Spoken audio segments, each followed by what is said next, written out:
In the central South Pacific, far from regular shipping lanes and beyond the routine paths of inhabited islands, lies Saguaro Atoll. It forms a near-perfect ring of low coral islets surrounding a shallow lagoon. The land rises only a few meters above sea level. From a distance, it appears as a thin interruption between sky and ocean, easily missed without precise navigation. There are no permanent settlements, no infrastructure, no consistent human presence. The nearest inhabited islands are hundreds of kilometers away. Access depends entirely on infrequent passing vessels, and even those arrive without schedule. For most of the year, the atoll exists without witness. The environment follows a steady pattern. Trade winds move across the reef, shaping the sound of the lagoon. Coconut palms grow in uneven clusters along the narrow strips of land. Seabirds circle above, nesting without disturbance. The tides define the edges of movement. Nothing here suggests urgency. And yet, for a period of 11 uninterrupted years, one man lived within this isolation. There was no external pressure forcing his stay, no shipwreck, no abandonment. The decision to remain here was deliberate. The atoll did not change to accommodate him. It remained as it had always been, indifferent, stable, and quiet. His presence did not alter its nature. It only revealed how a human life could be reorganized within it. Tom Neale was born in 1902 inches, New Zealand. His early life unfolded within a society that was expanding in structure and expectation. Formal work, routine, and social obligation defined the direction most people followed. Neale moved through these systems, but did not remain anchored to them for long. From an early age, he developed practical skills rather than institutional ones. He worked in environments that required independence, timber work, farming, and maritime labor. These occupations did not depend heavily on supervision. They required attention, physical endurance, and a capacity to solve problems without assistance. Over time, this way of working became his preference. His exposure to remote environments began through travel in the South Pacific. The region offered a different scale of living. Small islands, separated by large distances, operated without the density and noise of urban centers. Movement between them depended on weather, navigation, and patience. For Neale, these conditions were not restrictive, they were clarifying. He spent periods working and living on isolated islands before his arrival at Saguaro. These were not long-term stays at first, but they provided a foundation. He learned how to source food directly from the environment. He became familiar with fishing methods suited to reef systems. He understood the seasonal patterns of rain and wind. These were not theoretical skills. They were developed through repetition and necessity. Neale did not describe himself as avoiding people entirely. He maintained contact when required and worked alongside others at different points in his life. However, he showed a consistent pattern of leaving structured environments after relatively short periods. The reasons were not recorded in detail.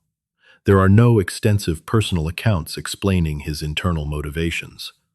What remains are his actions. By the mid-20th century, Neale had already spent years moving between forms of isolation and temporary return. This pattern suggested a deliberate testing of limits. Each departure from society was followed by a period of adaptation, and each return was temporary. He was not unprepared when he considered a more permanent form of isolation. His skills were sufficient but not specialized. He was not formally trained in survival techniques.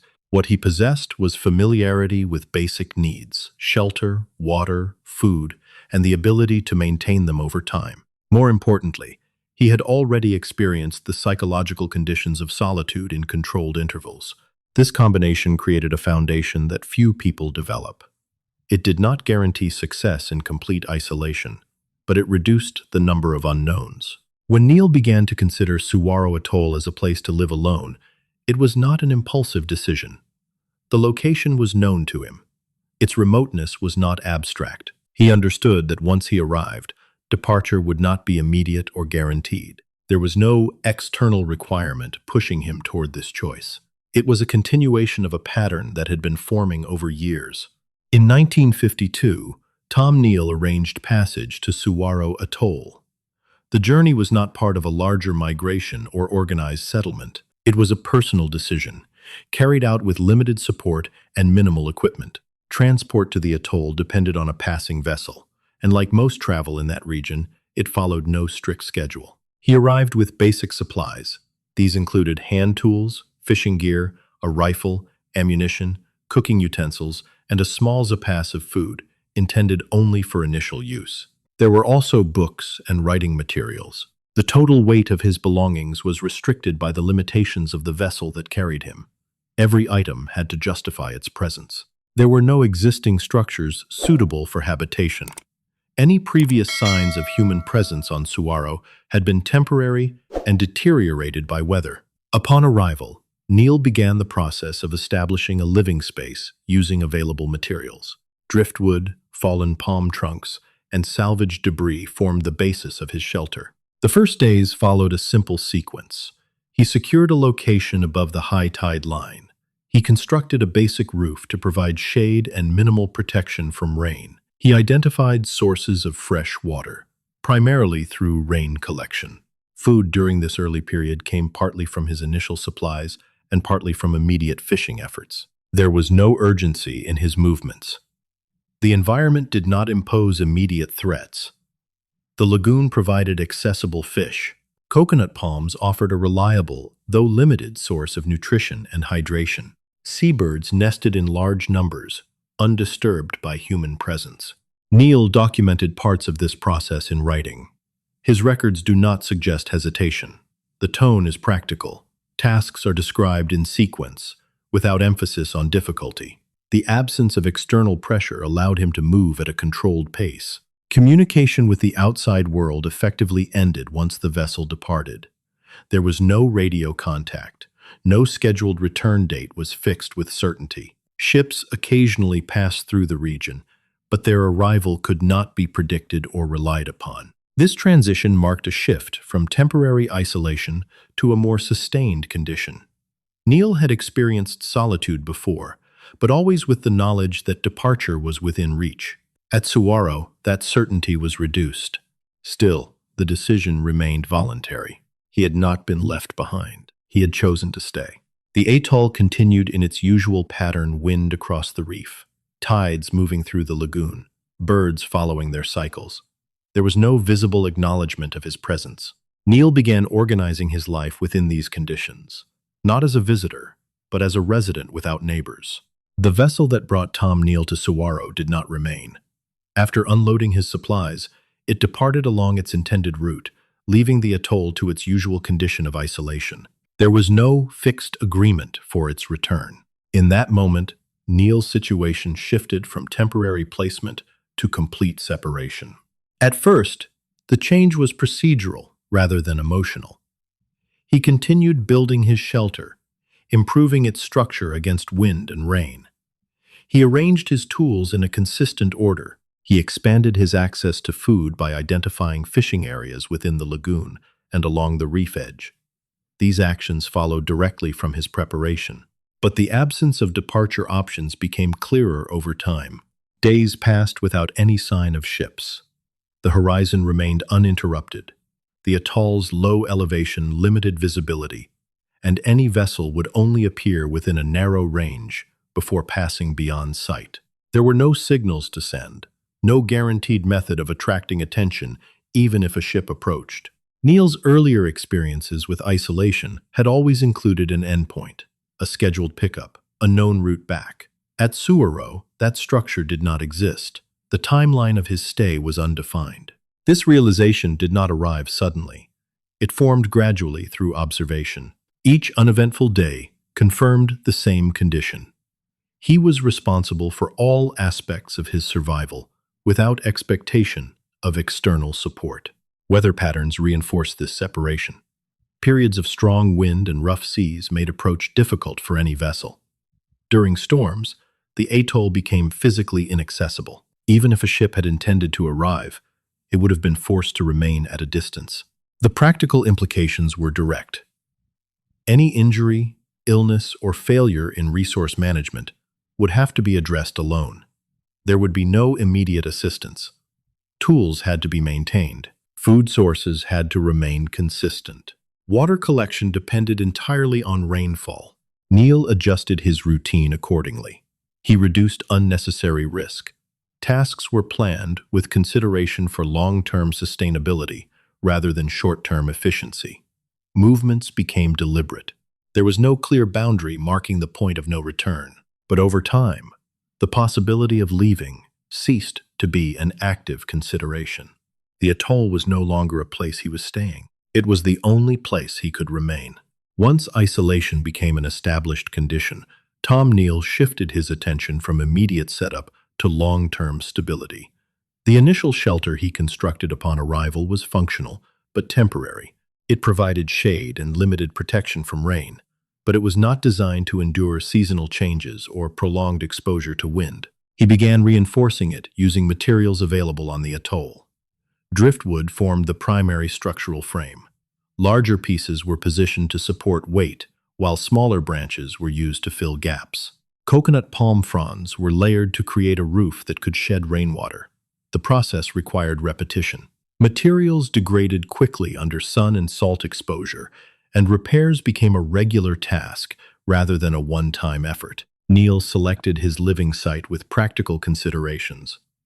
Elevation was limited across the atoll, but even slight rises above the surrounding ground reduced the risk of flooding during high tides and storms. Proximity to coconut trees ensured a steady supply of food and building material. Access to the lagoon allowed for consistent fishing without long travel. There were no manufactured conveniences beyond what he had brought with him. Nails, tools, and metal components were finite resources.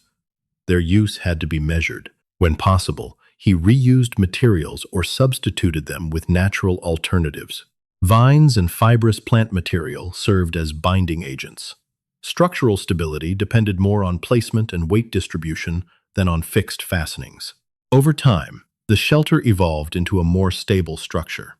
It included designated areas for sleeping, cooking, and storage. These divisions were not formal, but they created order within a limited space. Organization reduced unnecessary movement and preserved energy. Fire management became another central concern.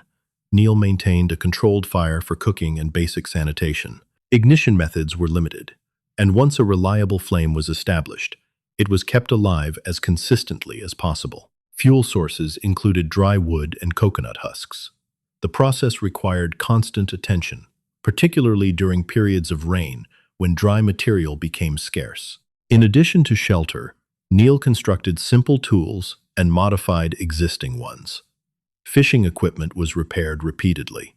Hooks were preserved carefully. Lines were strengthened or replaced using available fibers. He also developed methods for opening coconuts more efficiently and processing their contents for both food and hydration. Storage presented a challenge in the tropical climate. Heat and humidity accelerated spoilage. Neale adapted by consuming perishable food quickly and relying on more stable sources when necessary. Coconuts, in particular, became a consistent component of his diet due to their availability and durability. The environment dictated the pace of construction and maintenance. There were no deadlines, but there were consequences for neglect. A damaged roof during a storm could expose him to prolonged rain. A weakened structure could collapse under wind pressure.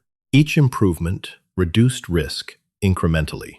Neale's work followed a pattern of observation and adjustment. He did not attempt to impose complex designs on the environment. Instead, he responded to its conditions, modifying his shelter and tools as needed. The absence of external input meant that each solution had to be tested through use. This process extended beyond physical structures. It established a routine of maintenance that became central to his survival. Every day included some form of repair or reinforcement. Small tasks accumulated into a system that supported his continued presence on the atoll. There was no final version of his living space. It remained in a state of gradual change, shaped by weather, material limits, and time. With shelter established to a stable degree, Tom Neale's continued survival depended on maintaining reliable access to food and water. These needs were constant. Unlike construction, which could be completed in stages, sustenance required daily attention. Fishing became his primary source of protein. The lagoon within Saguaro Atoll provided a controlled environment compared to the open ocean. Fish were accessible in shallow waters, and their patterns became familiar over time. Neale used hand lines and hooks, adjusting his methods based on observation rather than fixed technique. Certain areas of the lagoon proved more productive, particularly near reef openings, where water movement concentrated marine life. Timing influenced success. Early morning and late afternoon offered more consistent catches. During periods of rough weather, fishing became less predictable, and Neale adjusted by conserving energy and relying on alternative food sources. Coconuts formed the foundation of his diet. They were available in large quantities and required no cultivation. Both green and mature coconuts served different purposes. Younger coconuts provided liquid that supplemented his water intake. Mature coconuts offered flesh that could be eaten directly or processed. The trees also supplied materials for fuel and construction, making them central to his daily routine. Seabirds and their eggs provided occasional variation. These were collected carefully to avoid unnecessary disturbance to nesting patterns. The supply was not constant, and Neale did not depend on it as a primary source. Water management presented a more critical challenge. There were no natural freshwater streams or springs on the atoll. Rainfall was the only viable source. Neale constructed simple collection systems, using available containers and improvised surfaces to channel water. During periods of frequent rain, storage could be maintained at a sufficient level. During dry periods, conservation became essential. He monitored weather patterns closely. Cloud formations and wind direction offered indications of approaching rain. These observations informed how he allocated his stored water. Consumption was measured, and unnecessary use was avoided. Routine emerged as a stabilizing factor. Each day followed a sequence shaped by necessity rather than preference. Morning hours were often dedicated to fishing or collecting food. Midday heat, limited physical activity, and tasks shifted toward maintenance or rest. Evenings involved food preparation, tool repair, and preparation for the next day. This structure reduced uncertainty.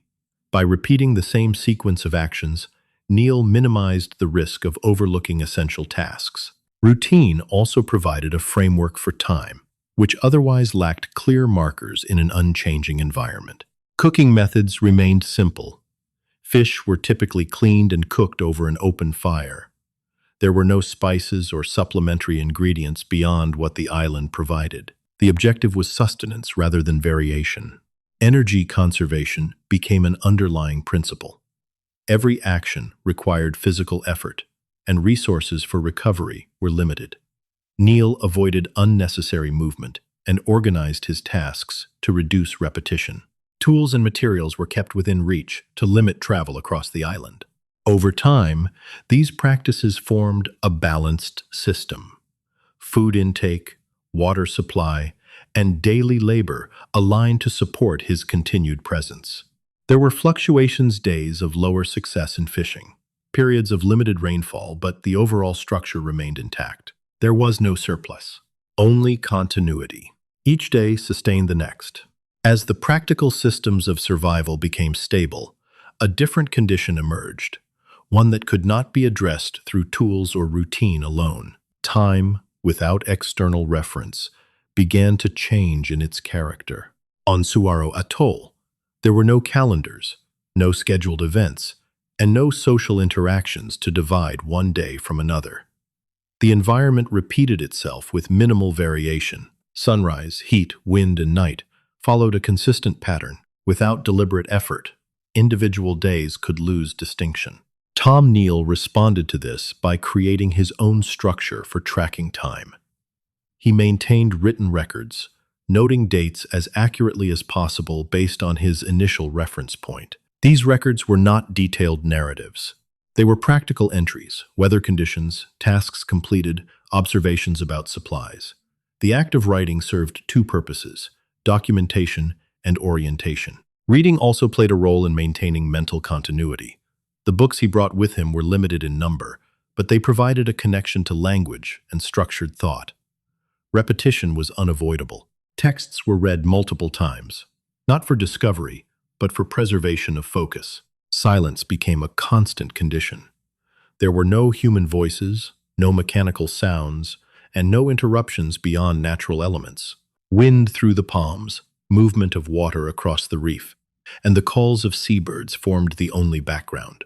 Over time, these sounds ceased to be distinct events and became part of a continuous environment. Neale adapted to this absence of variation. He did not attempt to replace it with artificial stimulation. Instead, he maintained attention on small changes, shifts in weather, movement of animal life, and the gradual alteration of his surroundings.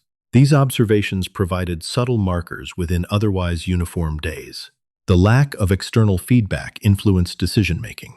There was no immediate validation or correction from others.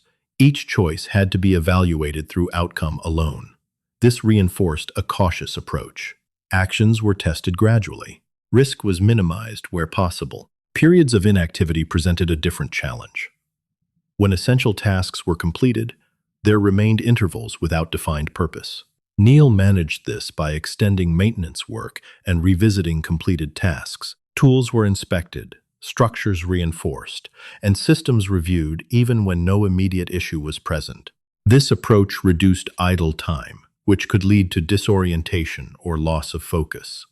It also contributed to long-term stability by preventing small problems from developing into larger failures. Isolation did not eliminate awareness of the outside world. Neale remained conscious that other places existed beyond the horizon. However, without direct contact, that awareness became abstract. There were no updates, no news, and no interaction to maintain a current connection. The passage of years introduced another layer to this condition.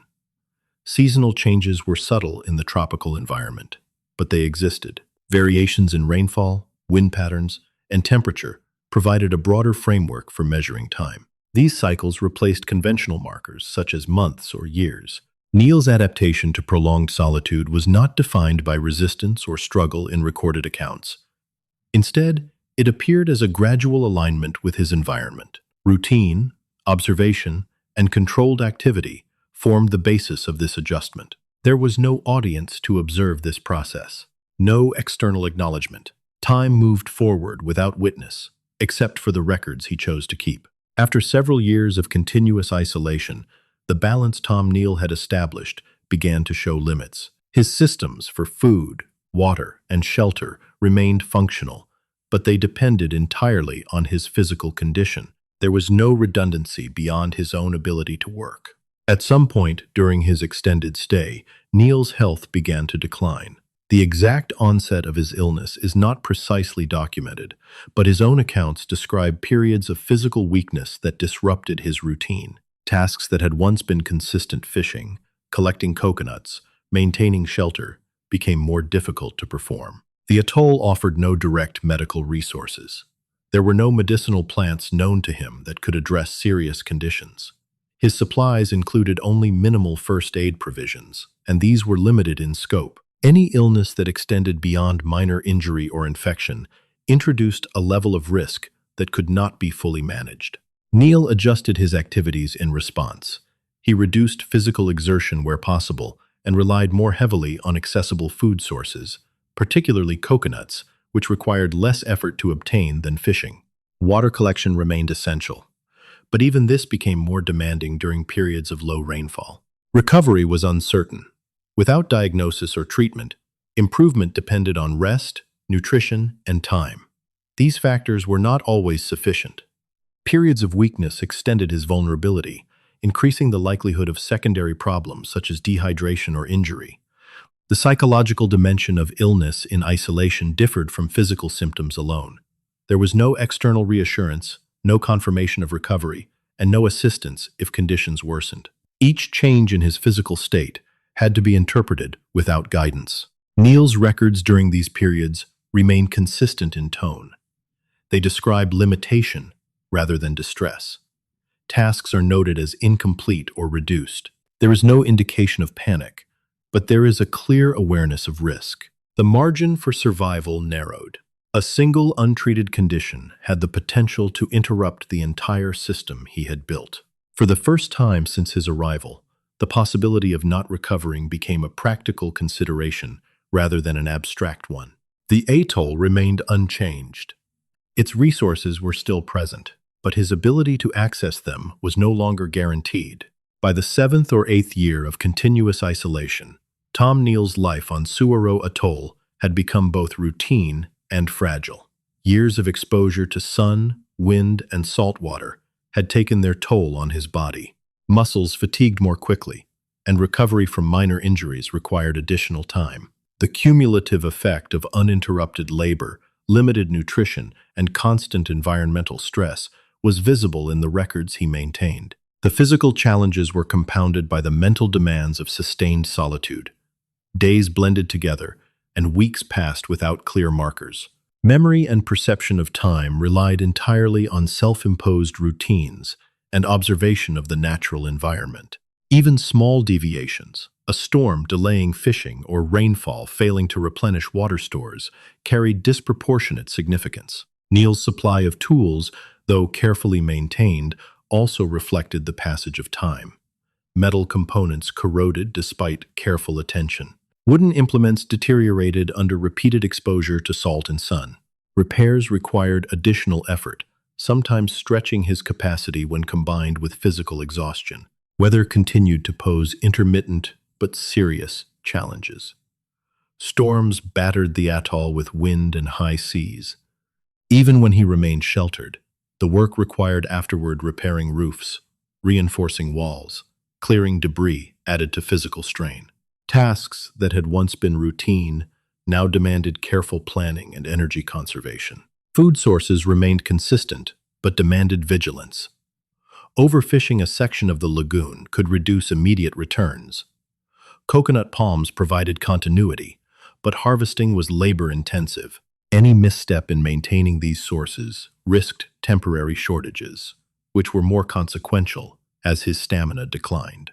Psychological endurance was intertwined with physical maintenance. The absence of human contact magnified the significance of every minor setback. Yet Neale continued systematically. He maintained records, repaired his shelter, and managed his water and food supplies with methodical care. Over time, the scale of effort required for basic survival became evident. Each year added layers of difficulty. There was no sudden collapse, only the gradual accumulation of strain. The atoll itself remained constant. Its tides, reefs, and palms persisted, indifferent to human endurance. Neale's survival was sustained through incremental, consistent work. Through the alignment of his abilities with the requirements of the environment. After 11 years on Suwarrow, Tom Neale departed the atoll in 1964. The decision was influenced by a combination of health considerations, the wear of prolonged labor, and the practical limits of continued isolation. Records indicate that he left voluntarily, taking only what he could carry and leaving the atoll largely as he had found it. The journey off the island was uneventful. Passage depended on a visiting vessel, as had been the case upon his arrival. There was no ceremony, no gathering of witnesses, no announcement. The environment he left behind, the lagoon, the palms, the reef remained unchanged, indifferent to his presence or absence. Neale's re-entry into broader society did not immediately restore any external structure to his daily life. The habits formed over years of self-reliance continued to influence his movements, decisions, and awareness. Tasks that had been trivial on Suwarrow, collecting water, preparing meals, were now mediated by external systems, but their practice remained ingrained. His departure marked the end of the period of uninterrupted isolation. Survival on Suwarrow had required alignment of skill, observation, and persistence. Leaving the atoll did not erase the years he spent maintaining that balance. It was the conclusion of a long chapter defined by continuity, adaptation, and quiet endurance. Suwarrow Atoll remains as it was when Tom Neale left, uninhabited, shaped by tides, wind, and reef. His shelter, tools, and traces of daily labor have long since decayed, returning to the island's natural rhythm. The significance of his years, there exists not in physical remnants, but in the record of human endurance within isolation. It demonstrates the capacity for adaptation, observation, and persistence under conditions without support. The atoll continues quietly, indifferent, yet it bears witness in silence to a human life organized entirely around survival, uninterrupted by others. measured only by the alignment of skill and necessity.